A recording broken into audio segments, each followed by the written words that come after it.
প্রায় 1 কোটি লোক, ন্যূনতম 1 কোটি লোককে কিন্তু তারা এই নারীর টানে এই শহরকে ছেড়ে যায়। অতিরিক্ত ভাড়া আদায় চার্টের বাইরে গিয়ে সেটাও একটা অপরাধ। যারা যাত্রী এবং নাগরিক তাদেরকেও কিন্তু সচেতন হইতে হবে। তবে আন্তরিকভাবে দুঃখিত যে আমরা আরেকটা অভিযানে গিয়েছিলাম, সেখান থেকে আমরা নির্দিষ্ট সময় আসতে পারিনি। আপনারা কষ্ট করেছেন, এই জন্য আপনাদেরকে আমি আন্তরিক ধন্যবাদ এবং কৃতজ্ঞতা জানাচ্ছি। আমরা সারা বছর কিন্তু মাঠে তৎপর থাকি, কিন্তু একটা বিষয় আমরা অবশ্যই বলবো যে আমাদের পক্ষে একটা মানে আইন ভাঙার যদি একটা সাধারণ প্রবণতা দাঁড়ায়, তাহলে কিন্তু পুলিশের একার পক্ষে এই সব কিছু ঠিকঠাক করে রাখা কিন্তু আসলে সহজ কিছু না।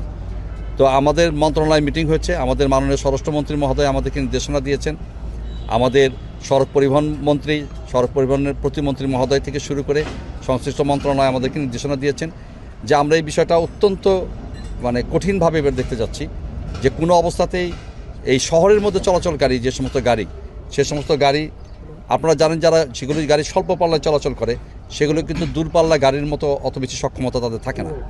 তো প্রত্যেকটা ঈদে যেটা হয় যে এই ডিমান্ড এবং সাপ্লাইয়ের একটা বিষয় দাঁড়ায় যে প্রচণ্ড চাহিদা তৈরি হয়, কারণ এই ঢাকা শহরকে আগামী 3-4 দিনের মধ্যে, ঈদের 3-4 দিনের মধ্যে প্রায় 1 কোটি লোক, ন্যূনতম 1 কোটি লোককে কিন্তু তারা এই নারীর টানে এই শহরকে ছেড়ে যায়। তখন একটা প্রচণ্ড চাপ তৈরি হয়, প্রচণ্ড চাহিদা তৈরি হয়, এবং এই কারণে যে সমস্ত গাড়িগুলো দূরপাল্লা যাওয়ার মতো সক্ষমতা নেই সেই সমস্ত গাড়িগুলো চলে যায়। এবং এই কারণে যেটা হয় যে হঠাৎ করে একটা গাড়ি নষ্ট হয়, বিশেষ করে ব্রিজের উপরে যখন কোনো একটা গাড়ি নষ্ট হয়, তখন আমাদের পক্ষে অত্যন্ত কঠিন হয়ে দাঁড়ায় যে এই গাড়িগুলোকে সরানো, এবং এটার জন্য দীর্ঘ একটা যানজটের সৃষ্টি হয়। সবচেয়ে বড় কথা যে গাড়িটা নষ্ট হয়ে যাচ্ছে, সেই গাড়িটার প্যাসেঞ্জার পরবর্তীতে কীভাবে ওখান থেকে গন্তব্যে যাবে সেটা কিন্তু অনিশ্চিত হয়ে পড়ে।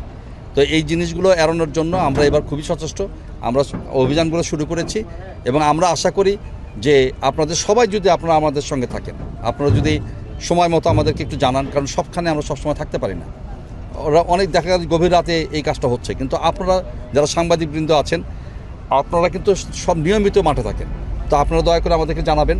আর ভাড়ার ব্যাপারে একটা জিনিস হচ্ছে কিছুটা ভুল বোঝাবুঝি হয়। আমরা যেটা দেখে এসেছি গাবতলীতে, আমরা গাবতলীতে যেটা দেখে আসলাম, এখান থেকে তখন যে ঢাকা টু মুজিবনগর ভাড়া লেখা আছে 790 টাকা, চার্টে দেখবেন 790 টাকা লেখা আছে। রাউন্ড দ্য ইয়ার তারা যেটা করে যে এটা 600 টাকাতেও তারা যায়, 650 টাকা যায়, 700 টাকা যায়, ইভেনকে আরও কমে যায়, কারণ তখন তারা চাহিদা কম থাকে, যে যেভাবে পারে প্যাসেঞ্জার নিয়ে ওই টাকাতে চলে যাচ্ছে। কিন্তু বিআরটিএ ভাড়া লেখা আছে 790, অর্থাৎ ওটা সর্বোচ্চ ভাড়া। এখন আমরা আজকে যেটা দেখলাম যে আজকে ভাড়া নিচ্ছে 750 টাকা, এবং সেটাও নির্ধারিত ভাড়ার চাইতে 40 টাকা কম নিচ্ছে, কিন্তু আজ অন্য সময়ে এই ভাড়াটা ছিল 650 টাকা, 600 টাকা এরকমও ছিল। এখন এটাকে তো আপনি বাড়তি ভাড়া বলার কোনো সুযোগ নেই, কারণ অন্য সময় সে কম নিয়েছে। কেন কম নিয়েছে? কারণ এই গাড়িটা যাত্রী ভরে যাচ্ছে, আবার আসার সময় সে ফিরতি প্যাসেঞ্জার পায়, প্যাসেঞ্জার নিয়ে আসে। কিন্তু এখন যেটা হবে সেটা হচ্ছে সে শুধু যাবে, কিন্তু আসার সময় সে খালি আসে, এবং স্বাভাবিকভাবে রাস্তা যেহেতু অনেক চাপ তৈরি হবে, তাকে যেতেও কিন্তু অনেক সময় লাগবে।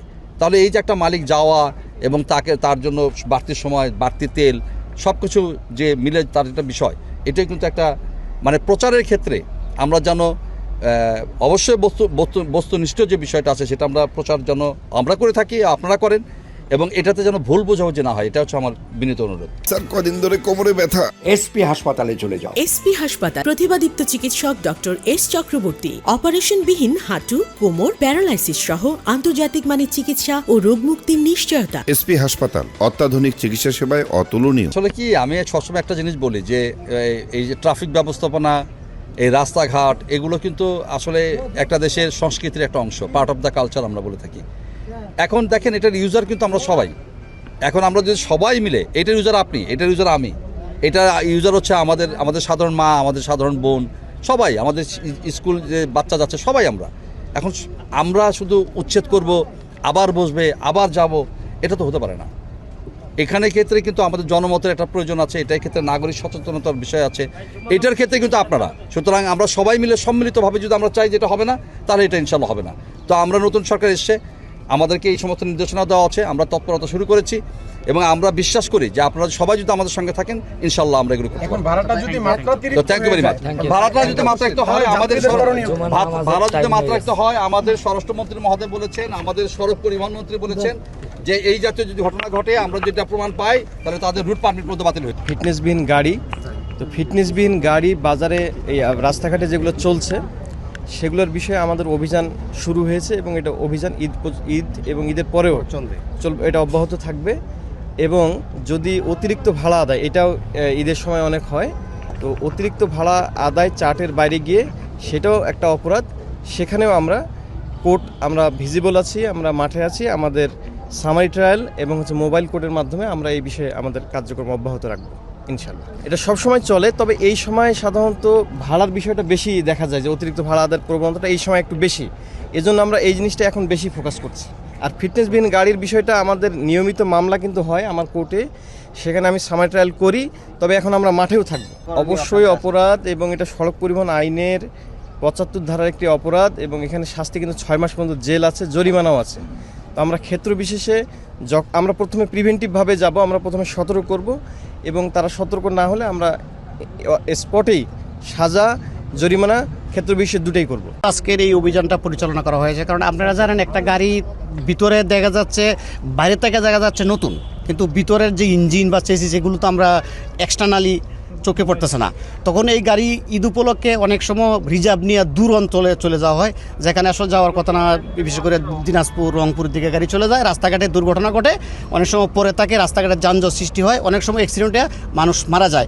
এই কাজটাই সতর্কমূলক হিসাবে আজকে ডিএমপির আমাদের আনিস সাহেব আছে, ট্রাফিকের এডিশনাল কমিশনার, এবং আমাদের এই জুনের যিনি ম্যাজিস্ট্রেট আসাদ আছে, তাকে নিয়ে আজকে এই অভিযানটা করা হয়েছে। এটা মূলত একটা প্রিভেন্টিভ মেজার্স হিসেবে আজকে এই অভিযানটা পরিচালনা করা হয়েছে। না, নজরদারি আসলে এখানে শুধু খালি ডিএমপি বা এখানে যারা ভ্রাম্যমাণ আদালত, যারা সামারি ট্রায়াল বা মোবাইল কোর্ট করে, তাদের পক্ষেই সম্ভব না। এখন আপনারা সাংবাদিক যারা আছেন, আপনাদের এবং যারা যাত্রী এবং নাগরিক, তাদেরকেও কিন্তু সচেতন হইতে হবে।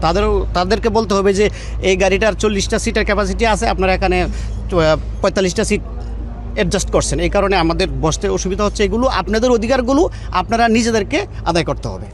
আইন যেমন আপনাকে মানতে হবে, আপনার অধিকারটাও আপনাকে আদায় করতে হবে। এই জন্য নাগরিকদের সচেতন হতে হবে।